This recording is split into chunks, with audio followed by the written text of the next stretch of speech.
Beating FNAF security breach without sprinting doesn't sound very difficult, does it? Now, the game is about being chased by animatronics, but you can usually avoid these chases by hiding in Freddy in a hiding spot, jumping onto a platform, or just playing carefully. But there are a few mandatory chases which make this challenge difficult. We have 7 in total. The Monty and Chica chase at the start, 5 little Music Man chases in certain vents, and 1 at the end of the DJ Music Man fight. And we somehow have to bypass all of them in this challenge. But this has already been done in the past. Spiff used some aggressive sequence breaking to beat Sprintless in about 6 hours on the old patch. And on the mid patch he did it again while only walking backwards too, this time by bypassing the hitbox of Little Music Man in some corners and bringing Freddy into the cascade, which again took 6 hours. But both bugs have been patched on the new patch, so JJ Radio 5 and Bizarre beat Sprintless with the new rod in just 3.5 hours a while ago. But 3.5 hours is still a lot of time and their rod was pretty broken. That's why I made my own much nicer route which cuts off another 2 hours. So let's start with the route. We'll start by escaping Freddy's room like normal. The first chase of the run comes after Freddy kicks you out for not paying the power bill. First Monty jumps out behind this gate and starts chasing us. He isn't an issue because he adjusts to regular speed, meaning he will only slowly walk behind us, giving us no problem in escaping him. The real problem is Chica. She jumps out behind these blocks, doesn't adjust to regular speed at all. To outrun her, you can either wait for Monty to get really close to you before triggering Chica, so Monty blocks her on the way up, or as a fast alternative you can stay on the left and then walk around the railing going up as quickly as possible so Chica gets stuck on the railing corners, allowing you to barely outrun her. If you reach a security office faster than the animatronics, you're safe. Then we just sneak past Chica and go into the lobby to trigger 12 AM. Getting the daycare pass isn't very difficult without sprinting. You just have to be careful that Chica doesn't spot you, since she teleports and moves really fast, but otherwise it's pretty easy. With the new daycare pass we make our way to the daycare. The daycare mission also isn't very difficult in Sprintless. You'll just have to tip over a few more cans than normal so Moon doesn't get you before you turn all the generators on.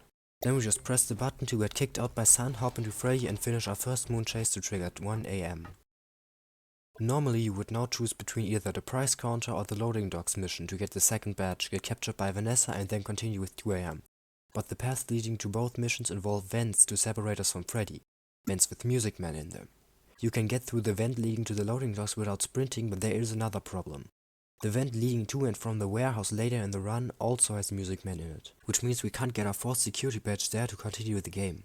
So we'll have to skip getting the warehouse badge by collecting a second one here. To get both badges at once, we'll have to use a technique called Freddy warping. A Freddy warp is an easy exploit that allows you to get through gates, doors and other barriers with Freddy. To perform one, you'll have to line yourself up so that if you call Freddy, he'll teleport somewhere behind the barrier you want to get through. Calling Freddy only teleports when he isn't in line of sight, and his teleport tries to avoid your field of view if possible. Then to do the actual clip, call Freddy and then enter him just a few frames later so that you get teleported with him. This is easiest done on gates and barriers since Freddy can't get through them after you hop inside. Doors are a little bit more complicated though. Because Freddy can still pass through doors while you are entering them, you'll have to line yourself up so that Freddy stops before he's through the door. Let's use it to get 2 badges here. We'll have to use Freddy quite a lot and you should stay inside him for as long as you can since he's faster than walking and he protects you from enemies. Freddy also has infinite power after the daycare mission, which is nice. I don't know if this was an oversight from Steelwool because Freddy is taken away so quickly and they forgot to turn off infinite power from the utility tunnels, or if it is intentional because there are no recharge stations in the atrium yet and we only have Freddy for a short time. Anyway, we're gonna start by setting our security safe in our chips so that we can get Freddy into our chips later.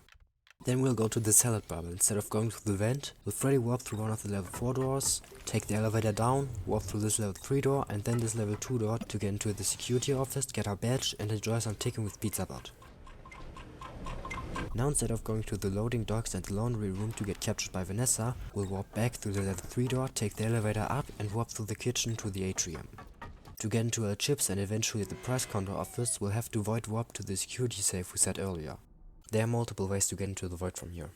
The one I picked for my route is done by firstly Freddy warping through these atrium barriers, walking into the Roxy Raceway area and then balloon deloading and jumping into the void to get to our chips. Here we have to be careful to jump over the counter because there is another trigger that disables Freddy and also deletes him in our chips. In the Superstar Kit we have to Freddy warp through this level 4 door to get them to the price counter office and get our level 3 badge. And since we have Freddy here, we can finish the price counter mission easily by either blocking one of the doors with Freddy so Monty and Roxy both get stuck on him, which is called Fredor, or by staying in Freddy for the whole mission. Then we just trigger the Roxy cutscene and get captured by Vanessa to reach 2 AM. In my run, the sound glitched out here during the lockdown, causing the enemy nearby ambience to constantly play in the background, which is why I muted the clips here. Otherwise you would constantly hear this. I had to listen to this for more than half an hour straight during my run, and it only stopped because I died in the sewers. Anyway, now that we don't have Freddy anymore as a faster mode of transportation, the game will slow down quite a lot and will feel even more tedious than it already does. On your way out of Lost and Found, Vanny will likely spot you, but on the newest patch, she T-poses for a few seconds before sprinting after you, and if you get out of sight fast enough, she won't chase you and you can get into the atrium easily. Then we make our way to the Roxy Raceway sub-lobby where Freddy will be chilling out telling us to activate the stage lift. So we'll go through the hallway leading to the rehearsal room, grab the backstage pass and do the showtime mission, now set without me spam. Then after venting to the atrium, we are faced with another challenge, the showtime mission. Monty is no problem in the first part since he's stripped of any AI and can't spot and chase you unless he becomes Giga Monty. But Roxy and Chica are a lot harder to deal with. There are a few things you can do here. You can either take the elevator into the lobby and back, which makes Chica and Roxy disappear, but it costs quite a lot of time. Or you can jump onto the railing using a trash can, which Steel didn't actually fix, to get around Roxy and then play safely on the second floor by hiding behind distractions so Chica can't see you. Or you can just do a little jump from the stairs here onto the stage to skip the triggers that spawn the animatronics for the first phase. After using the showtime disc, Chica will be on the second floor, Roxy will be in the middle of the atrium and Monty right in front of the stage. Oh, and Vanny will appear behind you when you get out of the sound booth to add to the occasion. But like I said before, you can still jump over the railing with the trash cans, and since Vanny's pathing here completely ignores the atrium barriers, she will get stuck on them when you jump down, making her not a threat. If you want to do it the normal way instead for whatever reason, you can perform two more optional tricks that make your life a bit easier here.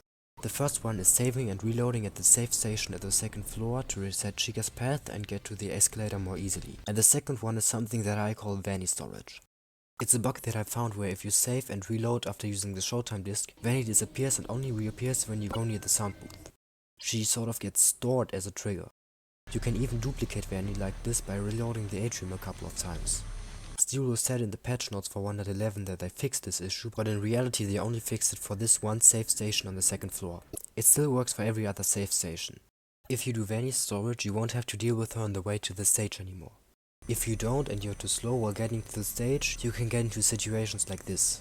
But if you're careful and use a couple of tricks here and there, you can easily make it to the stage, finish the moon chase and complete 2 AM. Now we come to the warehouse, is what I would say if we could get in there without sprinting. There's a music man waiting in the vent we have to crawl through twice. And since the hitbox exploit has been patched and Gregory can't climb over the fence like any other child could, we'll skip this section with the second batch we got before. So we just skip ahead 15 minutes, repair Freddy and take the elevator into Rockstar Row. We'll have to walk past Roxy and Freddy since she actually runs after you in this version of the game and doesn't just vanish. There's another music man in the vent that leads around the green rooms who starts chasing you at Monty's room, but he only chases you once. So if you dip out of the vent right after you hear him, he won't be there on your second go through the vent. Then we just grab the party pass and the moon chase with Freddy and reach 4 AM. Now we can decide between two paths. We can either fight Monty to get the claws or Chica to get a voice box. Both are about equally difficult. If you pick Chica, we'll have to head to Phaser Blast to get the 5th badge, the Bunny Bolt ticket and most importantly the Phaser Blaster. You can technically skip getting the Phaser Blaster, but you shouldn't because it makes the game so much easier than without it. The Phaser Blast mission isn't very difficult without sprinting since Chica can't hear you when you don't sprint. Then you just grab the Monty Mystery Mix, kill Chica with a trash compactor and get her voice box in the sewers. The sewers can already be pretty difficult with sprinting allowed, but it's even worse without it. Chica will chase you for a few seconds after the stun wears off, and since you aren't very fast, it is really hard to get away from her. But if you're careful, you can beat the sewers and upgrade Freddy with the voice box easily. If you want to get Monty instead, we'll have to go to Monty Golf to get the Mazer Size ticket, the fast cam and our 5th badge. They made Monty actually roam this place in the last patch, but since we have Freddy on our side, he's not an issue for us. Then we'll just go back to the daycare, get the Mazer Size control key and go back to the atrium and then into Mazer Size. We just have to type in the right combination to make the vent accessible and start the Monty fight. The Monty fight is already a mess with sprinting allowed since Monty's pathing here is completely random and he can't be stunned. Which means it can either be really easy or borderline impossible to beat him without sprinting. It just depends on how Monty feels today. So just save at the event and prepare for chaos. Once the fight is done, we collect the claws, get to parts and servers and upgrade Freddy to reach 5 AM. Now we make our way to Roxy Raceway to get the dance pass and the damaged head. The bug that allowed us to get Freddy into the Cascade has been patched, but this is a security breach, there's always another way around it. You just have to set your security safe in the Cascade, go back out and void warp in using the balloons or something else to skip the Freddy disable trigger. Now you can get Freddy to the last breaker so the DJ can't get you during the last chase. Then just beat the Cascade mission, which is really difficult like this, and bring the repaired head back to Roxy Raceway. But you don't have to do any of that if you don't want to. You can just do a few jumps in Roxy Raceway after getting their head to go into the racetrack and walk into the Roxy fight cutscene trigger, which is completely okay considering what a mess the Cascade can be even if you have the Phaser Blaster, the Fast Cam or Freddy. Either way, after we beat Roxy and took her eyes, we make our way to parts and service again, upgrade Freddy to start the last moon chase and end the game at the main entrance. All the endings are possible without sprinting. Although the Vanny and Princess Quest ending are quite challenging since Vanny has been fixed in the last update and will now actually chase you instead of doing this. The record for the escape ending now stands at 1 hour and 31 minutes. I know that it's possible to beat it in less than 1.5 hours and I will continue trying until I get it. If you have any idea on how this route could be improved further or ideas for challenges I could do, feel free to send me a message on Discord or leave a comment. I also left my route, my playthrough and the playthroughs I mentioned in the description, so I guess I'll see you when I do another challenge.